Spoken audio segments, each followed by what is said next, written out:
주님이 주신 말씀 고린도후서 3장 말씀을 함께 봅니다. 고린도후서 3장입니다.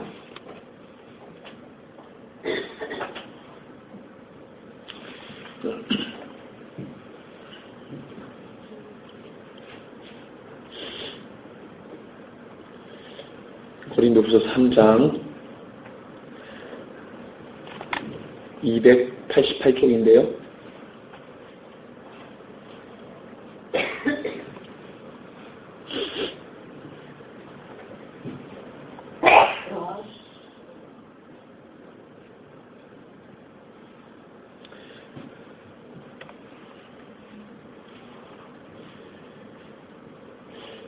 읽겠습니다. 우리가 다시 자천하기를 시작하겠느냐? 우리가 어찌 어떤 사람처럼 추천서를 너희에게 붙이거나 혹은 너희에게 받거나 할 필요가 있느냐? 너희는 우리의 편지라 우리 마음에 썼고 뭇사람이 알고 읽는 바라. 너희는 우리로 말미암아 나타난 그리스도의 편지니 이는 먹으로 쓴 것이 아니요 오직 살아계신 하나님의 영으로 쓴 것이며 또 돌판에 쓴 것이 아니요 오직 육의 마음판에 쓴 것이라. 우리가 그리스도로 말미암아 하나님을 향하여 이 같은 확신이 있으니 우리가 무슨 일이든지 우리에게서 난 것 같이 스스로 만족할 것이 아니니 우리의 만족은 오직 하나님으로부터 나느니라. 그가 또한 우리를 새 언약의 일꾼되게 만족하게 하셨으니 율법 조문으로 하지 아니하고 오직 영으로 함이니 율법 조문은 죽이는 것이요 영은 살리는 것이니라. 돌에 써서 새긴 죽게 하는 율법 조문의 직분도 영광이 있어 이스라엘 자손들은 모세의 얼굴에 없어질 영광 때문에도 그 얼굴을 주목하지 못하였거든. 하물며 영의 직분은 더욱 영광이 있지 아니하겠느냐? 정죄의 직분도 영광이 있은즉 의의 직분은 영광이 더욱 넘치리라. 영광되었던 것이 더 큰 영광으로 말미암아 이에 영광될 것이 없으나 없어질 것도 영광으로 말미암았은즉 길이 있을 것은 더욱 영광 가운데 있느니라.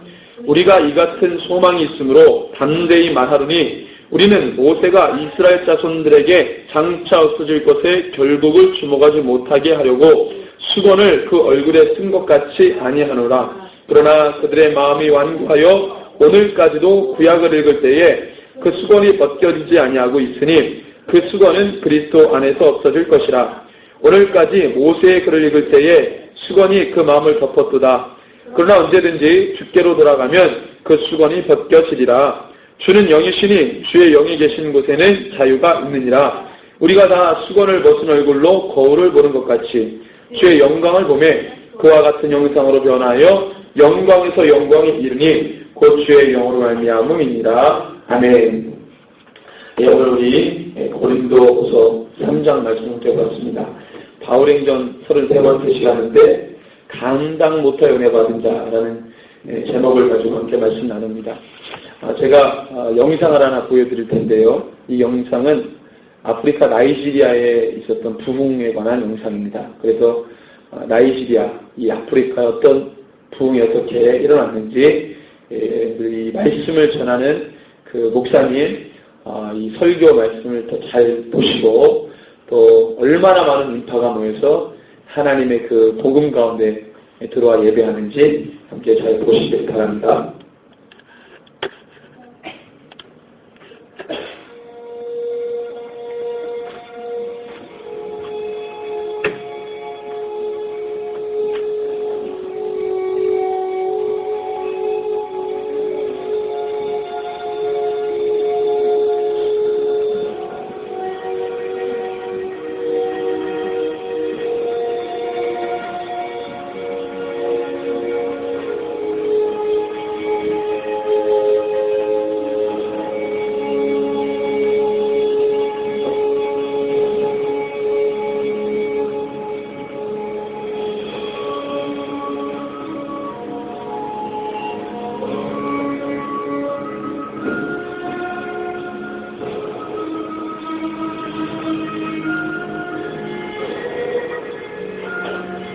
tonight I will pray for you. And you will be set free from the yoke of fear or God. Today is your day of salvation. Now is your time of salvation. This week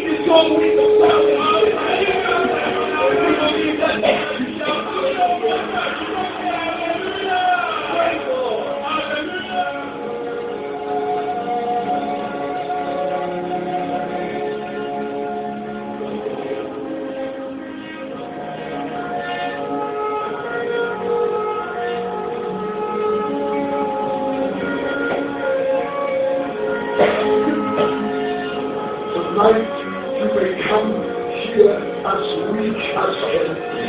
You will go home like a conqueror with Jesus inside you.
영상 보시니까 어떠세요?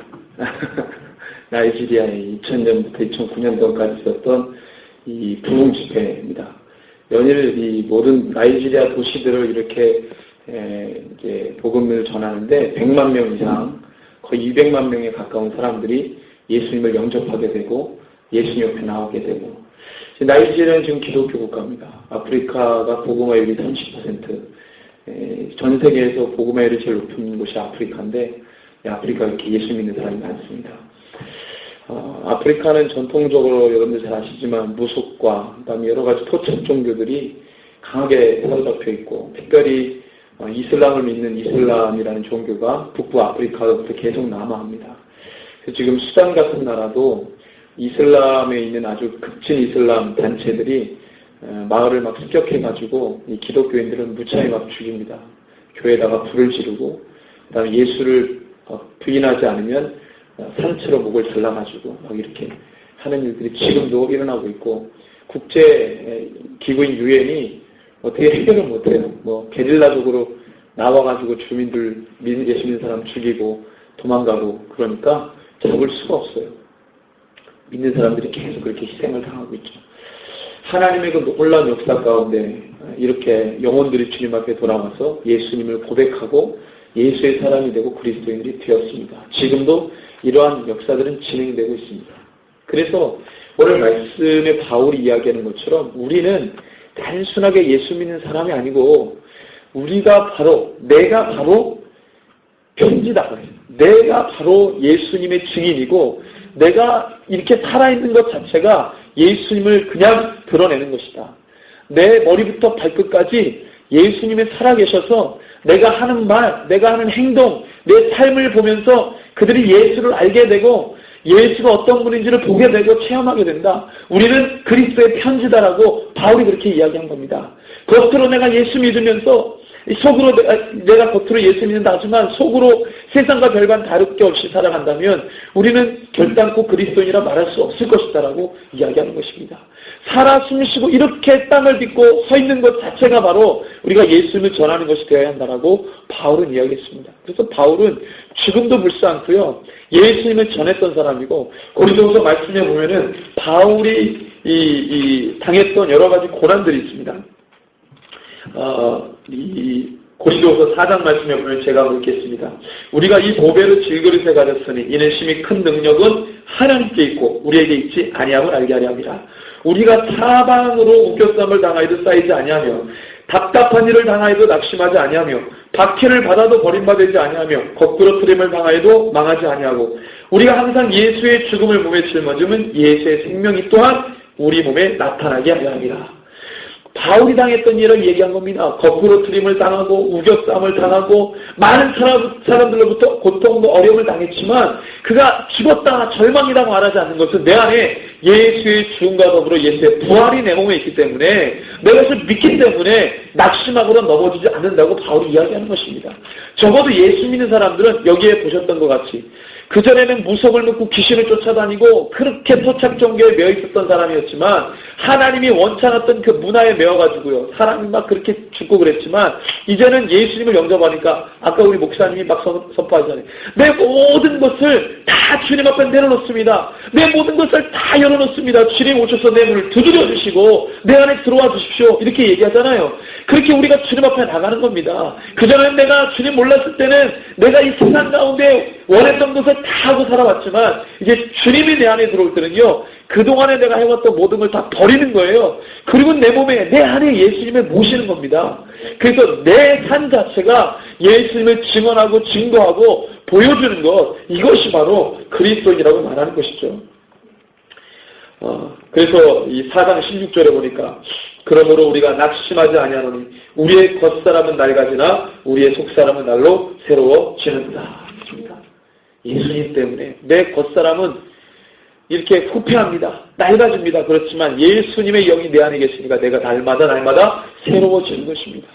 예수 믿는 자의 모습이 바로 이런 것입니다. 그래서 오늘 말씀의 제목이 뭡니까? 감당 못할 은혜 받은 자입니다. 하나님께 받은 은혜를 우리가 감당할 수가 없어요. 그 놀라운 은혜를 받은 사람들이 바로 그리스도인이요 교회라는 것입니다. 아까 우리가 오전에 말씀을 함께 나눴지만 이 세상에 얼마나 많은 죄악이 있습니까? 그 죄악이 우리가 하나님께 받은 은혜만 못하지 않습니다. 우리가 하나님께 받은 은혜와 사랑은 그 이 땅에 더럽다고 말하는 죄를 이기고는 않습니다. 얼마든지 교회와 그리스도인이 이길 수 있어요. 내가 그냥 내 스스로 주문을 하는 거예요. 나는 할 수 없어. 나는 여기까지야. 나는 이거밖에 못해라고 말하니까 내가 그렇게 주문을 내 스스로 하니까 못하는 거지. 내가 하나님께 받은 은혜는 그것을 뛰어넘습니다. 뛰어넘어요. 교회와 그리스도인들이 그것을 회복하는 것이 중요합니다. 바울은 문제 많은 고린도 교회, 이 고린도 교회의 정체성을 회복하고 싶었어요. 너희가 바로 그리스도의 편지고 너희가 바로 교회고 너희가 바로 감당 못할 은혜 받은 주의 성도다. 그것을 잊지 말아라고 바울이 이야기하는 것입니다. 그래서 중요한 것은 고린도 교회에게 계속 이야기하는 것이 너희가 누구냐라는 것을 계속 말하는 것입니다. 너희가 누구냐? 내가 누구냐? 나는 죽었다 살아나. 바로 예수님의 그 비유 속에 등장한 잃어버렸다가 다시 얻은 아들 탕자 아닙니까? 아들이 아버지에게 재산의 절반을 저에게 주십시오. 그때 아버지가 너 그걸 뭐에다 쓸 건데? 묻지도 않고 그 아들에게 재산의 절반을 띄워줬어요. 그때 이 아들이 주식을 하고 사업을 해가지고 돈을 배로 만들었습니까? 아니죠. 먼 타국에 가가지고 그 돈을 다 탕진해버렸어요. 아버지의 재산 절반을 딱 받아가지고 세상으로 가서 하여튼 간에 할진 못할 듯 하면서 그 재산을 다 탕진해버렸어요. 그리고 완전히 빈털터리가 되니까 주변에 있던 친구들 다 떠나고 남은 게 없어요. 거지가 돼가지고 어떤 이 돼지가 먹는 주업 열매를 먹으면서 한탄합니다. 내가 왜 이렇게 됐을까? 내가 왜 이렇게 됐을까? 아버지에게로 돌아가자. 아버지는 나를 받아주실까? 아버지에게로 가면 내가 영치불 구하고 종으로 써달라 그래야지. 작은 아들이 이렇게 얘기하고 아버지께로 돌아갑니다. 근데 아버지에게는 큰아들이 있었어요. 그 큰아들은 늘 아버지 곁에서 말씀 순종하고 일을 열심히 했던 아들이었습니다. 근데 어느 날 아버지가 늘 보면 아버지는 아침에 일어나면 어디를 가시냐면 동구 밖에 다 나가셔가지고 항상 거기 계신 아버지 또 오늘도 또 동구 밖에 나가서 마을 입구에 가지고 속으로 작은 아들 뭐 그놈 안 올 텐데 재산 가지고 와가지고 이제 안 들어올 텐데. 근데 어느 날 저기서 남루한 옷차림의 작은 아들이 보는 거예요. 터벅터벅. 아버지가 막 달려가가지고 그 아들을 딱 껴안습니다. 이제 아니야 내 아들. 작은 아들이 얼떨떨합니다. 죄송하기도 하고 그렇죠? 눈물도 조금 나고 미안하기도 하고 그렇지만 나를 반겨주신 아버지에게 감사하기도 하고 고맙기도 하고 근데 아버지가 이 아들을 데려오더니 얼마나 지저분하고 거지꼴이 됐습니까? 기뻐하면서 잔치를 벌이다 이 말이죠. 종들에게 막 가장 살찐 짐승을 잡아다가 고기를 내오라 그러고 옷을 다 벗겨서 새 옷을 입혀주고 새 신발을 입혀주고 그 광경을 본 종이 막 달려갑니다. 어디로 달려갑니까? 열심히 일하고 있는 큰아들에게로 막 달려갑니다. 큰아들 뿌락지였어요. 도련님 큰일 났습니다. 무슨 그런 일이에요. 집 나간 작은 도련님이 떠났습니다. 그랬더니 큰아들이 깜짝 놀랍니다. 그놈이 돌아왔어. 근데 종이 또 얘기하면 더 큰일 났습니다. 무슨 큰일이냐. 아버지가 그 아들을 위해 잔치를 벌이고 있습니다. 그 얘기를 들으니까 큰아들이 화가 나요. 화가 납니다. 그리고 그냥 쫓아와가지고 아버지에게 뭐라고 말합니까? 아버지, 어떻게 저렇게 집 나가서 다 아버지 재산 탕진하고 돌아온 놈을 위해 잔치를 벌입니까? 저는 아버지 말씀에 늘 순종해서 이렇게 소처럼 일을 해도 저를 위해 잔치를 한 번도 안 벌여주셨으면서 집 나갔다 돌아온 저 아들 뭐가 이뻐가지고 잔치를 벌여줍니까? 그때 그 아버지의 말씀이 충격입니다. 이 아들에게. 야, 너는 그걸 내 곁에 있어서 내 것이 다 너 것이고 저 아들은 죽었다가 살아 돌아온 내 아들 아니냐. 죽었다가 살아 돌아온 그 아들이기 때문에 너무 귀여워. 뭐 그렇다고 큰아들이 안 귀하다는 거 아니에요. 늘 내 곁에 있었으니 이 모든 것이 다 너 것인데 이 큰아들은 아버지를 잘못 생각한 거죠. 아버지는 주인이고 나는 종이고 늘 아버지가 말하면 일을 해야 되고 내 아버지를 한 번도 생각해 본 적이 없어요. 그 아버지가 그렇게 강요한 것도 아니고 본인이 그 스스로 해서 아버지의 사랑이 그렇게 큰지를 몰랐던 거죠. 그 작은 아들을 보면서 아버지의 사랑을 알게 됩니다. 여러분들, 죽었다가 살아 들어온 그 아들, 집 나갔다가 돌아왔지만 품어준 그 아버지의 사랑, 이게 바로 우리 주님의 사랑이에요. 우리 다 집 나갔다 돌아온 탕자입니다. 다 팔아주시는 거예요. 내 사랑하는 아들이라고 말씀해 주시고 온갖 좋은 것들을 다 주시는 거예요. 그 사랑을 알아야 진짜 자녀입니다. 큰 아들처럼 평생 소처럼 일을 했지만 아버지의 사랑을 모르고 자란 사람은 자녀라고 할 수 없는 것이죠. 저와 여러분들은 감당할 수 없는 은혜를 주님께 받은 자들입니다. 그 은혜는 이 세상에 있는 모든 연약함과 죄를 뛰어넘고도 남을 만한 큰 능력이 있는 은혜입니다. 이것을 회복하자고 바울은 이야기하는 것입니다. 3장 4절의 말씀에 보니까 우리가 그리스도로 말미암아 하나님을 향하여 이 같은 확신이 있다 그랬습니다.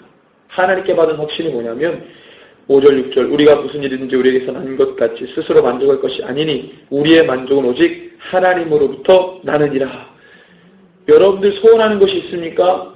육신으로부터 세상으로부터 나는 것이 아니라 하나님께로부터 시작된 소망과 바람이기를 바랍니다. 내가 원하는 것이 있다면 세상에서 말하고 세상에서 원하는 것이 아니라 하나님께로부터 출발한 원함, 하나님께로부터 출발한 소망, 여러분들 이것을 가지고 있는 이 확신이 필요합니다. 그것을 주시겠다고 하는 주님. 우리에게 그래서 모든 만족이 하나님께로부터 출발이 되어야 돼요. 그가 또한 우리를 새 언약의 일꾼 되게 만족하게 하셨으니 율법 조문으로 하지 아니하고 오직 영으로 하면 율법 조문은 죽이는 것이요 영은 살리는 것이다. 율법 조문이라는 것은 율법을 말하는 것이 율법. 하나님 우리에게 원하시는 것은 율법을 지키는 것이 아니고요. 하나님을 사랑하는 것입니다. 하나님을 사랑하는 거예요. 하나님을 사랑하는 자는 주님이 원하시는 것을 하게 돼 있습니다. 큰아들처럼 아버지에 대한 사랑 없이 일만 하면 자기를 종으로 생각합니다. 한 번도 하나님의 사랑을 경험해보지 못한 성도는 성경대로 살기가 그렇게 힘든 거예요. 주의 사랑을 모르고 신앙생활하니 그게 얼마나 힘들고 곤욕스럽겠어. 주의 사랑의 맛을 봐야 신앙생활을 맛이 나는 겁니다. 그래서 우리가 늘 주님께 구해야 되는 것은 주님, 내가 주님을 사랑하는 그 사랑에서 떨어지지 않게 해주십시오. 그 첫사랑을 회복하게 해주십시오. 불같이 주님을 사랑하게 해주십시오. 마지막 때가 되면 세상을 사랑하게 되고 자기만을 사랑하게 되고 돈을 사랑하게 된다 그랬습니다. 이것이 마지막 때 현상이라고 그랬어요. 주님만을 구하지 않고 모든 만족을 주님으로부터 구하지 않고 세상으로부터 구하려고 합니다. 그러면 교회라고 모였지만 늘 분쟁이 있게 마련이고 교회라고 모였지만 늘 문제가 있게 마련이라고 하는 거예요. 고린도 교회가 그랬습니다. 오직 주님으로부터 만족을 얻는 자들이 아니라 그냥 여기서 조금 저기서 조금 주님 앞에도 조금 세상에서도 조금 이러니까 충돌 있고 문제가 있는 거예요. 우리 주님 안에는 자기 욕심이 없는데 세상에서 조금 가져오다 보니까 자기 욕심이 들어가요. 그러니까 그 욕심끼리 부딪히니까 문제가 있게 마련이죠. 서로 다 자기 것이 아니라고 하는 공동체가 모여보세요. 문제가 있을 수 없죠. 다 자기 거라고 말하는 사람이 모이니까 문제가 있는 것입니다. 우리가 큰 영광을 받았다는 것입니다. 10절에 13절 영광되었던 것이 더 큰 영광으로 말미암아 이에 영광될 것이 없으나 없어질 것도 영광으로 말미암았으니 길이 있을 것은 더욱 영광 가운데 있느니라. 여러분들 세상의 자그마한 영광에 여러분들 주목하지 마시고 하나님께서 우리에게 주실 마지막 때 큰 영광을 사모하시기 바랍니다. 그 영광이 오면은 우리가 세상에서 누렸던 영광은 배지도 않고 생각도 안 날 거예요. 그리스도인과 교회는 마지막 때 취해야 될 그 영광, 엄청난 영광을 늘 소망하고 그 비전 가지고 사는 겁니다. 근데 이 세상에서 자꾸 영광을 취하려고 하다 보니까 그 하나님이 주신 영광이 기억이 안 나는 거예요. 그 하나님이 주신 영광이 별로 가치가 없다고 생각합니다. 왜? 이 땅에서 살면서 영광을 다 받았으니. 그잖아요. 근데 이 땅에서 권세가 가는요, 더 권세를 가지려고 합니다. 돈 있는 사람 더 돈 가지려고 그래요. 가진 사람이 더 가지려고 해요. 없는 사람 물론 더 가지려고 하지만 이 땅에서 누릴 것 다 누리니 하나님의 나라가 그립겠냐고요. 이 땅에서 할 수 있는 거 다 하려고 하니 하나님 나라 가면은요 별로 새로운 것도 없는 거라. 옛날에 여순반란 사건 여러분들 아시죠? 어르신들 어순반란 사건. 그때 우리 많은 사람들이 이제 희생을 당했는데 그때 우리 그 누구 목사님이죠? 그 원자탄 목사님이라고 하는 갑자기 생각이 안 나네요. 사랑의 원자탄 목사님 아시죠? 네, 두 아들 잃어버렸잖아요. 그 목사님 손양원 목사님. 그 목사님이 이제 그 여순반란 사건 때 아들 둘 다 잃었는데 그 아들이 이제 예수를 부인하지 않아서 죽었어요. 공산 주의자가 칼로 찔러서 죽였어요. 그 두 아들이 죽었는데 두 아들 장례식장에서 이 손양원 목사님이 그렇게 기도문을 읽었습니다. 다 생각은 안 나지만 몇 가지 얘기하셨는데 감사 제목 얘기하는데 그 중에 가장 기억나는 게 이제 미국으로 유학을 보내려고 준비를 했는데 그 목사님이 그 장례식장에서 이렇게 얘기합니다. 미국보다 더 좋은 천국을 갔으니 얼마나 감사합니까? 그렇게 두 아들의 영정 앞에서 그렇게 기도를 하신 거예요. 미국보다 더 좋은 천국을 갔으면 왜 믿음을 부인하지 않고 그대로 시인해서 순교당했거든요. 그 두 아들이. 미국보다 더 좋은 천국. 이 땅에서 누릴 것 다 누리고요. 주님 나라 가면은 새로울 것도 없고 갈 수도 없습니다. 부자와 나사로의 비유를 보시면은요. 부자는 이 땅에서 누릴 걸 다 누렸던 사람이에요. 거지 나사로는 정말로 어렵게 살다가 주님 믿으며 어렵게 살다가 죽었어요. 천국 갔습니다. 부자가 왜 저는 지옥에 왔습니까? 너는 이 땅에서 누릴 거 다 누렸지 않냐? 너는 이 땅에서 누릴 걸 다 누렸지 않냐? 근데 어떻게 이 나라 오겠냐? 세상을 사랑하면 세상을 원하게 돼 있고 거기에 빠져 있으면 나올 수가 없습니다. 적어도 교회와 성도는 세상을 추구하는 게 아니라 하나님의 나라, 그때 받을 영광을 생각하며 오늘 인내하는 겁니다. 내가 후에 받을 영광을 생각하면서 오늘 환난과 어려움을 뚫고 가는 겁니다. 그러면 주님이 두 팔 벌려 그 아들을 받아줘요. 우리 선교사님들이 많은 고생들을 하시면서 주의 복음을 전하시는데